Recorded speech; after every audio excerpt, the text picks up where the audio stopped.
Pessoal, bom dia. Estou aqui em Boston. Na verdade, eu estou em Cambridge. Boston está ali do outro lado do rio. Mas eu vim acompanhar o Brazil Conference e estou aqui a convite do Itaú, que é um super parceiro nosso. Eles estão patrocinando o evento também. Então, eu decidi que eu vou fazer aqui um acompanhamento. Eu vou gravar meus dias aqui. Eu fico 4 dias aqui em Boston. Vou gravar para mostrar para vocês a conferência e muita coisa aqui da cidade. Hoje não tem conferência, mas eu cheguei depois de um longo voo, 3 na verdade. São Paulo, Rio, Nova York, Boston, tudo numa tacada só.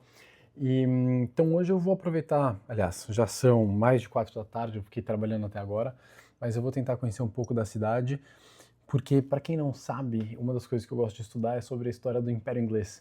E, bom, Boston, né, teve muita coisa, quem lembra do Boston Tea Party? Então eu vou ver se eu consigo ir em alguns locais históricos. Eu sou meio enviesado, né, porque eu quero ver mais os lugares históricos britânicos, mas vamos ver aqui, acho que vai ter muita coisa bacana para conhecer, e eu vou começar a gravar para vocês também poderem acompanhar um pouquinho de como vai ser essa viagem. Bom, estou andando aqui, ali atrás de Cambridge, estou andando no sentido de Boston. Vamos lá, falar um pouquinho sobre como que a cidade nasceu. Então, Boston foi fundada no início do século XVII pelos puritanos ingleses. Quem eram os puritanos ingleses? Eram pessoas, religiosos, teólogos muitas vezes, que estavam bravos e meio que, digamos assim, revoltados com a coroa inglesa. Aliás, não somente com a coroa inglesa, mas com o Church of England, que ainda é, aliás, a religião, né, a principal igreja, a principal religião da Inglaterra. Lembrando que a Inglaterra fez uma cisão com Roma lá na época do Henrique VIII. Então eles criticavam justamente o quê? Eles criticavam o fato de, embora ter havido uma cisão, a própria igreja anglicana ainda ser muito católica nos seus hábitos. Eles criticavam o pessoal por supostamente ser muito corrupto. Então, instrumentalizar a igreja. Então, esses puritanos, eles vieram para a Nova Inglaterra fundar uma colônia. Uma colônia que, na verdade, já tinha até um povo indígena morando, que eram os Massachusetts. Eis o nome do estado. O que aconteceu foi que esses puritanos eram pessoas educadas. Então, eles vieram para cá com muitos ideais. E, rapidamente, em menos de um século, Boston se transformou numa cidade que, originalmente, teve muita dificuldade para os colonizadores em termos de frio, em termos de inverno muito rigoroso, dificuldade de plantio, se transformou rapidamente numa grande cidade portuária que começou a chamar a atenção muito grande da coroa inglesa. Então a coroa inglesa foi, digamos assim, apertando e diminuindo a rédea em tudo que era relacionado a Boston, porque Boston se tornou uma cidade realmente portuária, o comércio boomed. Então, tanto a geografia natural como a mentalidade dos colonizadores ajudaram. Geografia, porque Boston tem um dos portos naturais mais fundos, então era fácil para atracar a embarcação, que vinha do mundo inteiro, né? Vale lembrar que nessa época, todas as potências europeias tinham colônias e o comércio mundial era feito a partir de uma lógica mercantilista. Então, não era o capitalismo propriamente dito ainda, mas era um comércio com muita intervenção do Estado. Então Boston era uma cidade que exportava peixe, que exportava fur, então que exportava pele de animais e que importava açúcar, bens manufaturados. Então assim, tanto bens que vinham da Europa como produtos agrícolas que vinham muitas vezes até do Brasil ou de outras colônias produtoras de açúcar, tanto da coroa inglesa como, em menor grau, de outras colônias no Caribe.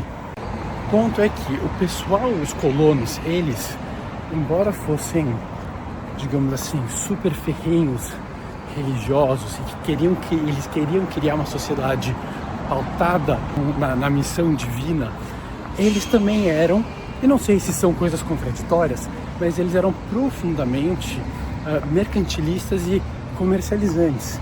Então eles tinham o interesse e o desejo de fazer de fato com que a cidade boomed, né? E sim, eles começaram a fazer grandes comércios, desenvolver rotas de navegação, rotas de comércio, e o que aconteceu foi que a população começou a enriquecer. Claro que você teve seus conflitos com a população indígena, você vai criando desigualdade entre, enfim, os colonizadores que vieram, mas a cidade enriqueceu. A região enriqueceu e Boston virou uma das principais regiões de comércio na Nova Inglaterra, mas sem sombra de dúvida um dos portos também mais importantes, se não o maior. Faltou falar uma coisa, Boston chama Boston porque é uma homenagem ao nome da cidade nativa de muitos dos puritanos que vieram fundar aqui a colônia, que é justamente Boston em Lincolnshire, lá na Inglaterra. Parar de falar um pouquinho de história, depois eu continuo, porque agora eu cheguei na Newbury Street, que é a Oscar Freire daqui. Então eu vou encontrar o Fê, amigo meu do Itaú, a gente veio junto e vamos dar uma volta por aqui. Pessoal, dá um oi aí, Fê. A gente está agora no Boston Commons, que é um parque nacional aqui da cidade, só que tem uma história muito legal. Deixa eu mostrar para vocês. Enfim, a historinha é o seguinte. Em 1768, quando os britânicos já estavam entrando em disputa com os locais e já estavam se preparando para a guerra, eles vieram intensificar a presença militar deles aqui. E foi neste sítio que eles montaram todas as barracas militares deles. Então a sede do exército britânico, dos Redcoats, era aqui. E foi daqui que eles foram para as duas grandes guerras, Lexington e Concord, se eu não me engano. Depois ali eu vou andar até lá, mas eu vou mostrar que tem a casa do antigo governo inglês, da colônia aqui, né? E que hoje é onde é o legislativo do estado de Massachusetts.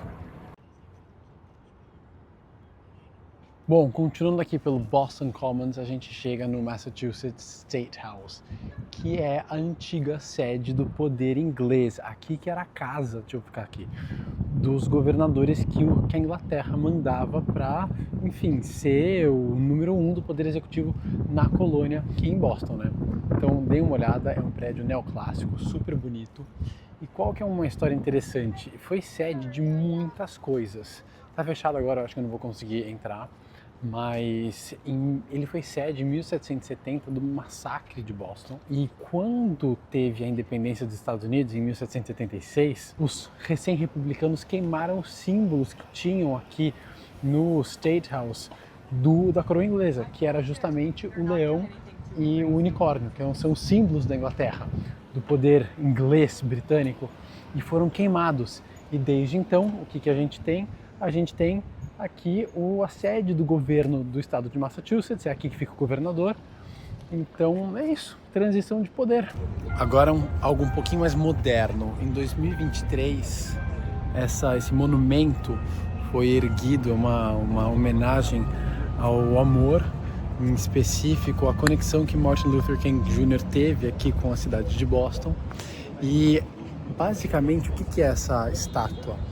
É o momento, são os braços dele e da esposa dele, da Coretta Scott King, se eu não me engano, que é o momento onde eles se abraçaram depois dele ter ganhado o Prêmio Nobel. Então representa esse abraço que eles deram naquele momento. Dia intenso, cheguei agora no hotel e eu confesso que eu esqueci de gravar lá no lugar onde eu fui jantar. Foi num restaurante chamado Salty Girl, aqui em Boston, muito gostoso.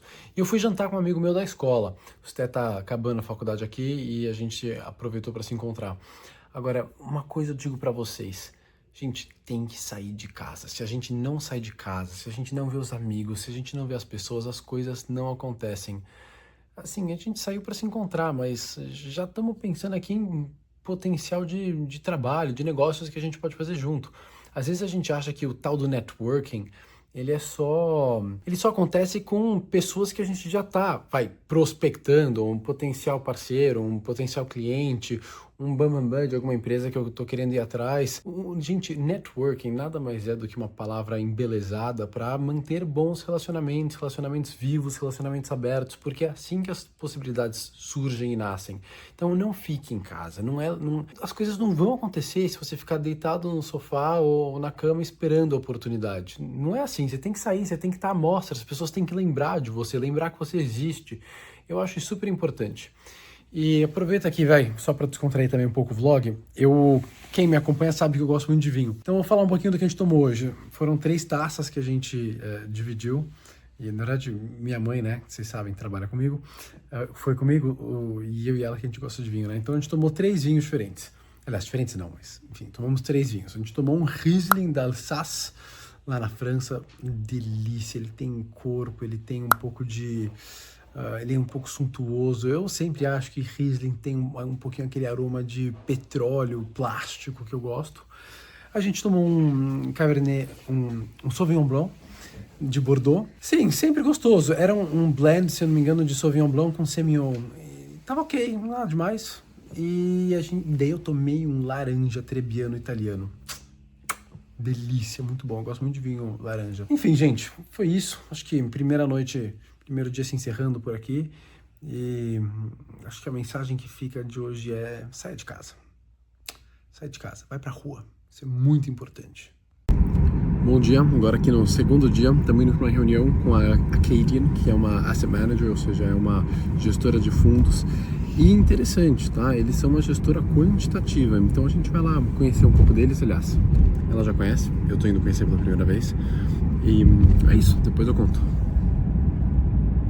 Voltamos da reunião com a Acadian, agora a gente está aqui no hotel, montamos um acampamento aqui na mesa que a gente encontrou.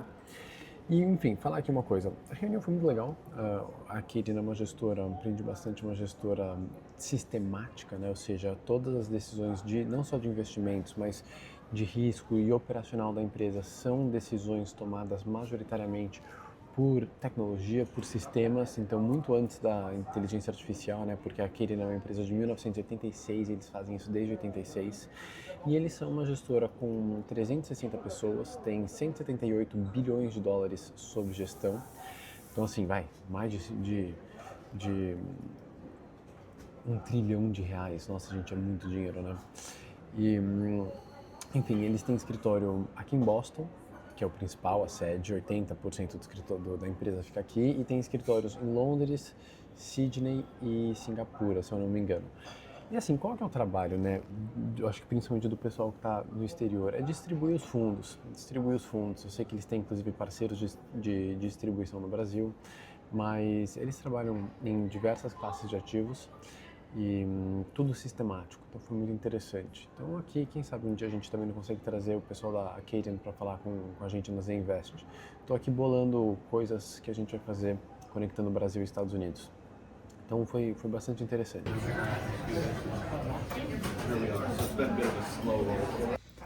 Ó, de novo, o dia tá corrido, mas eu adoro isso. Acabei de chegar aqui da rua, já tô com o meu crachá da Brazil Conference aqui, Rafael Vale Icó.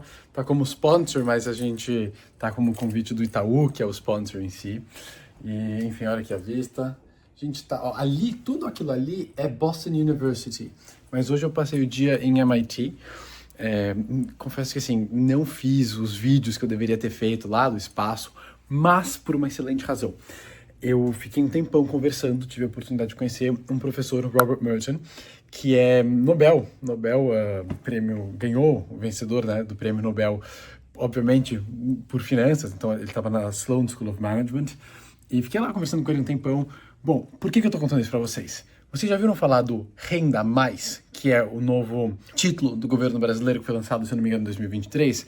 Pois bem, o Robert Merton é simplesmente o cara que idealizou o título Renda Mais, o bond. Bom, gente, o Renda Mais, como que funciona? Ele é um título soberano, só que ao invés de ser um título de renda fixa, um bond tradicional que vai te pagando cupom durante vários períodos e depois, pá, um pagamento grandão de juros, o Renda Mais, ele não te paga nada durante um tempão, e daí depois de anos, quando você chegar na idade que você estipulou, que seria a sua idade de aposentadoria, ele começa a te pagar um cupom gordo e sempre o mesmo cupom até acabar o período do título. Então ele serve essencialmente como a sua aposentadoria, como seu salário na sua aposentadoria no futuro.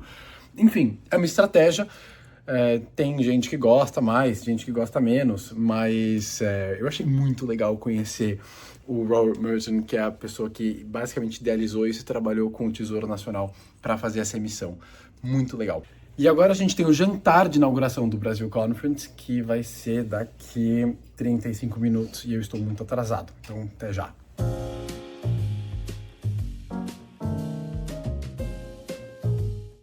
Saindo agora da Brazil Conference, aqui no Museum of Fine Arts de Boston.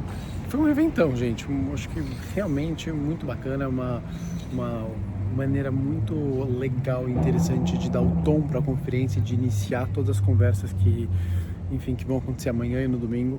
Então eu encontrei bastante gente importante, amigos, conheci pessoas novas, estudantes de várias faculdades. Realmente uma experiência muito bacana. E fora que um ambiente lindo, num prédio que é de 1870, mas já é um período, obviamente, onde os Estados Unidos eram independentes, mas ainda retém muito da arquitetura europeia, da arquitetura, enfim, que veio junto com os descendentes. E foi uma noite muito, muito legal. Pessoal, chegando agora no hotel, depois do primeiro dia da conferência. Aliás, eu cheguei, não consegui gravar, até queria porque estava com uma luz boa, mas, enfim, voltei, fiquei trabalhando aqui no hotel, daí fui para um jantar, voltei.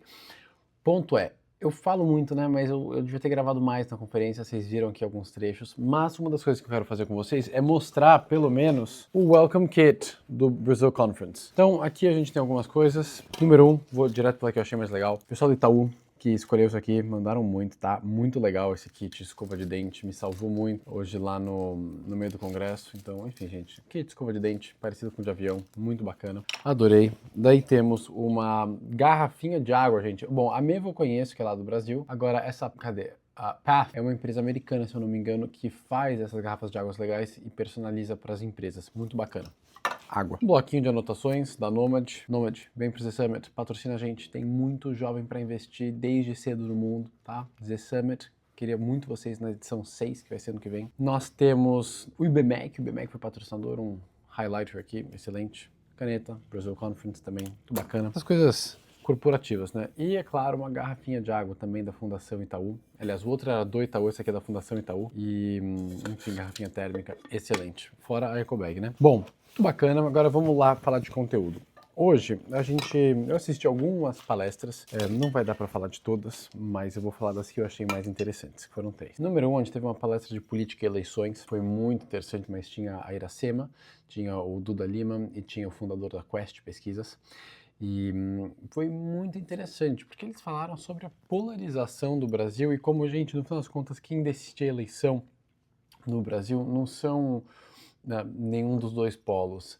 É aquele pessoal que está indeciso, que não está contente nem com a extrema esquerda, nem com a extrema direita. Quer dizer, esses termos são ruins, né? Mas o ponto é que quem vota na esquerda no Brasil é algo como 35% da população. Quem vota na direita, isso inclui Bolsonaro e também galera de centro-direita, e isso inclui petistas e galera esquerda em geral, não necessariamente petista. Mas é 35% cada bloco, então 35% direita, 35% esquerda, sobram 30% da população que não quer nenhum nem outro, que quer uma outra saída e, de fato, as eleições, eventualmente o Brasil vai ter que acordar e falar, galera, vamos achar alguma outra coisa, enfim, parar de discutir questões tão polares e olhar, de fato, para a economia, para a sociedade, para a educação, para a saúde. E o ponto é o seguinte, é difícil parece fácil, né, falar de vamos sair dessas duas vias e ir para uma terceira, mas o ponto é que esses 30% muitas vezes sequer vão votar. Então, o Brasil, embora o voto seja obrigatório, diferente aqui dos Estados Unidos, a gente precisa, essa vai ser essa campanha agora desse ano, as campanhas provavelmente vão ser campanhas não só de convencimento de voto, mas de convencer as pessoas a irem votar, porque esses 30% são necessários pelos dois lados. Então foi uma campanha super interessante. O Duda Lima fez um apelo a todos os jovens aqui de brasileiros que estudam nos Estados Unidos para irem para a política, para trazerem levarem de volta para o Brasil tudo que estão aprendendo aqui. E realmente isso é muito bacana, assim, é muito importante a gente pensar no país, voltar. Bom, segundo painel, que foi um que eu assisti, que foi super interessante, na verdade foi um Info Session com o Vitório Peroni, que é sócio do BTG Pactual. Ele toca toda a parte de M&A no time de Investment Bank. Aliás, ele toca toda a parte de M&A no setor de energia. E ele falou muito da carreira dele. Foi muito interessante, porque foi um grande relato, histórias. É sempre muito gostoso sentar e ouvir histórias de profissionais do mercado financeiro com carreiras tão interessantes. Ele é italiano, trabalhava num banco inglês. O banco inglês ficou famoso por várias das transações de privatização do governo da Margaret Thatcher nos anos 80. Quem me conhece sabe que, enfim, é minha principal role model, eu sou super fã da Margaret Thatcher. E então, já de saída, fiquei interessado pela conversa, e eu fui ouvindo toda a história dele. Ele trabalhou na Bolívia, veio para o Brasil, obviamente, depois voltou para Londres, trabalhou em outros países, contou até de histórias dele indo trabalhar nas Filipinas. Então, foi um relato foi muito interessante. Tá? Certamente, todo mundo que estava lá comigo, a gente aproveitou muito. Agora, a mensagem que ficou, que eu acho que é legal, assim, é mercado financeiro, gente. Tem que ralar, você tem que querer mais, você tem que estar interessado, você tem que dar o seu sangue, dar duro. Isso é um ponto muito importante, e é o que a gente acaba falando nos Invest, falamos disso no Let's Talk há não muito tempo atrás, e no final das contas, tem que querer. É como o time do Itaú sempre fala, tem que ter querência. Se não tiver querência, não vai dar certo, não vai ter fit. Isso é muito importante. Bom, isso foi um Info Session. Daí uma outra conversa também super interessante, foi uma conversa sobre branding, com a diretora de marketing da Granado. Inclusive, depois do jantar, acho que nem falei direito do jantar, né? Depois eu conto para vocês, mas o jantar que acontece na sexta-feira, que é com sponsors, etc., foi super bacana, foi lá no museu, mas isso aqui foi o brinde lá na saída que deram, então são alguns sabonetes da Granado. Então, o painel foi com a diretora de marketing da Granado e com a presidente de toda a área não alcoólicos da Ambev, para falar sobre criação de marcas, enfim, principalmente marcas antigas, que são perenes, né? A Granado tem mais de 100 anos. E uma mensagem que ficou aqui foi o seguinte: a autenticidade. A autenticidade, ela é importante, mas quando ela é genuína, não quando você está fazendo da boca para fora ou para inglês ver. Então, quando a Granado lança um perfume de banana e depois vê outras marcas no exterior lançando perfume de banana, isso é quase que o inverso acontecendo, né? A gente lá no Brasil sempre quis o produto importado. E agora, será que o Brasil está importando tendências? Me parece que sim. Então, elas falaram muito também do Brazil Core. A gente tem visto muito interesse de gringos pelo Brasil. Eu, particularmente, acho muito interessante. Eu tenho alguns amigos franceses e são apaixonados pelo Brasil, assim, apaixonados. Se pudessem, eu tenho certeza que estariam todos aqui, ou lá em São Paulo, ou no Rio. Acho que mais no Rio, morando lá. Mas o congresso, de uma maneira geral, foi muito interessante. Não são todos os jovens que querem mercado financeiro. Sem sombra de dúvida, a gente tem muita discussão de política pública, de N áreas lá no Brazil Conference. São jovens de várias faculdades que participam, empresas de diferentes ramos. Eu, obviamente, estou mais próximo do mercado financeiro. Mostrar aqui o crachá, né? Vim a convite do Itaú, isso é muito importante dizer, agradecer ao time do Itaú pelo convite. E o congresso, de uma maneira geral, é muito importante. Eu achei um ambiente muito rico para se discutir Brasil de uma maneira geral. Discutir Brasil fora do Brasil, como disseram. Foi a minha primeira edição, gostei muito, o time todo está de parabéns, são 160 jovens que organizam. Eu sei que não é fácil fazer evento grande, então parabéns para todos os envolvidos. Lucas, o presidente que eu conheci, parabéns. Dani Rossetti fez uma brilhante moderação, parabéns. Henrique Esteves, que também está na organização. Estou falando de vocês porque são os que eu conheço, então são os que eu conheço melhor.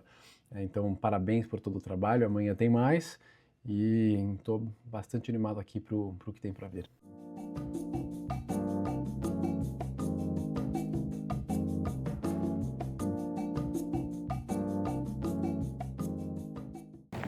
Bom dia. Chegando para o terceiro dia de evento. E hoje vou ter uma participação um pouco mais ativa porque tem ação do Itaú. Vim aqui pelo Itaú, então vou trabalhar um pouco. Pessoal, estou aqui com a Dani Rossetti. Oi pessoal, tudo bom? A Dani, além de ser irmã de um grande amigo meu, ela também é estudante de BU. O que você está estudando, Dani? Eu estudo Economia e Relações Internacionais. Você já sabe o que você quer fazer profissionalmente? Tô explorando ainda. Mercado financeiro é uma opção? Mercado financeiro é uma opção. Tô indo agora, mas vamos ver se no legal. prazo. Maravilha. E, gente, ontem a Dani teve a oportunidade de moderar um painel aqui na Brazil Conference com a Ana Fonte e com a Boca Rosa, que foi sobre empreendedorismo no Brasil, certo? Dani, como é que foi preparar esse painel? Sobre o que vocês conversaram? A gente conversou muito sobre empreendedorismo, principalmente sendo mulheres no Brasil, as dificuldades, como que a gente tem que se posicionar, o que a gente faz para dar certo. É uma jornada muito difícil. Todo o preparo do painel teve muito estudo, então eu passei muitas horas estudando as palestrantes, lendo sobre a vida delas, escutando outras palestras que elas já fizeram e tentei escrever perguntas que eram longe do óbvio ou algo que eu não vi elas respondendo em outras palestras para poder ter essa oportunidade que eu tô sentada com duas grandes mulheres e poder perguntar o que a gente quisesse. Foi sua primeira vez moderando um painel? Foi a primeira vez. E aí, friozinho na barriga? Com certeza, né? Dá um nervoso, mas foi muito bom no final. Sabe que eu encontrei a Dani na noite anterior e eu falei, Dani, vai dormir, porque tem que ter um cérebro descansado. Dormiu? Eu dei uma lidinha antes do briefing, mas eu dormi. Que bom, que bom. Então foi legal. Primeiro de muitos, Sim, espero. Se Deus quiser. Maravilha. Dani, super obrigado. Obrigada a você. Parabéns pela Brazil Conference. É realmente incrível. Muito legal. Parabéns. Obrigada. Então, estamos aqui no segundo dia da conferência. Vou mostrar para vocês o que está rolando. Como vocês sabem, vim a convite do Itaú, que está aqui com o time de RH, para mostrar as oportunidades de Summer, de programa de formação e trainee, mas tem também a Fundação Itaú. Daí nós temos a Nomad. Nomad, eu quero vocês no The Summit. Temos aqui a Nomad, temos a Stone também, temos o time do BTG Pactual que vem todo ano. Tem mais, espera aí que vamos dar a volta. Temos o time da Zan, que é a dona da Starbucks, do Burger King no Brasil. Temos o pessoal da Taco, que eu acabei de conhecer, que é uma empresa de facilidades tecnológicas para RHs. Temos a Casé TV, que muitos de nós conhecemos, principalmente os amantes de esportes.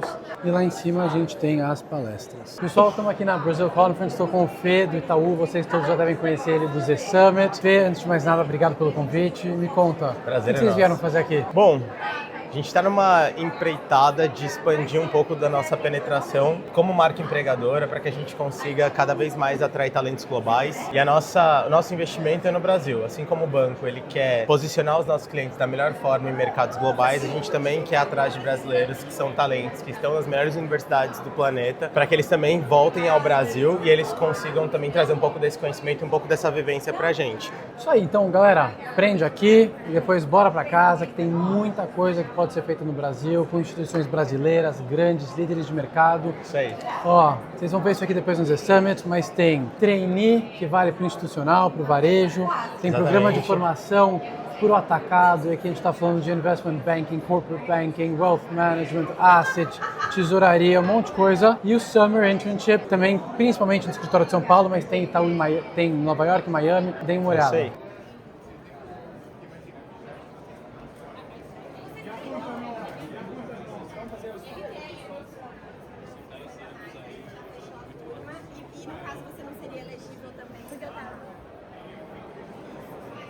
Pessoal, estou aqui com a Patrícia, que é Head de HR Recruiting no BTG Pactual. Patrícia já veio várias vezes, essa é a minha primeira vez no Brazil Conference, mas conta pra gente, Patrícia, o que você veio fazer aqui? Bom, nós viemos divulgar o nome do BTG Pactual, trouxemos 2 sócios sêniores do banco, o Vitório Perola e Mansueto Almeida, para conversar com os jovens e, obviamente, sempre aproveitamos esta oportunidade para falar com mentes brilhantes jovens que eventualmente gostaríamos de ter dentro da nossa estrutura. Olha, gente, muito importante. Esse pessoal tem que aprender muito e tem muita coisa para fazer lá em casa, não é? Tem. Muita oportunidade. O banco não para de crescer em todas as esferas, então, desde o back, tech, front, digital. Então, de fato, agora é hora de entrar dentro da nossa estrutura. E quando o pessoal bate aqui na lojinha de vocês, o que tem de oportunidade para eles? Eu sei que algumas já fecharam, mas conta só para a gente saber. O Summer nós já fechamos, então estamos, neste momento, inclusive, fechando as últimas vagas.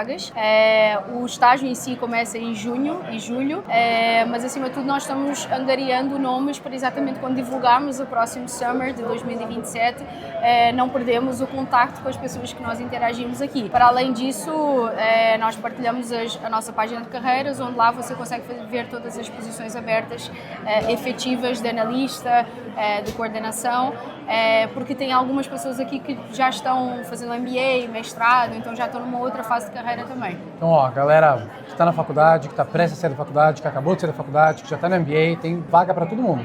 Isso. Gente, baita oportunidade. Obrigado, Patrícia. Obrigada.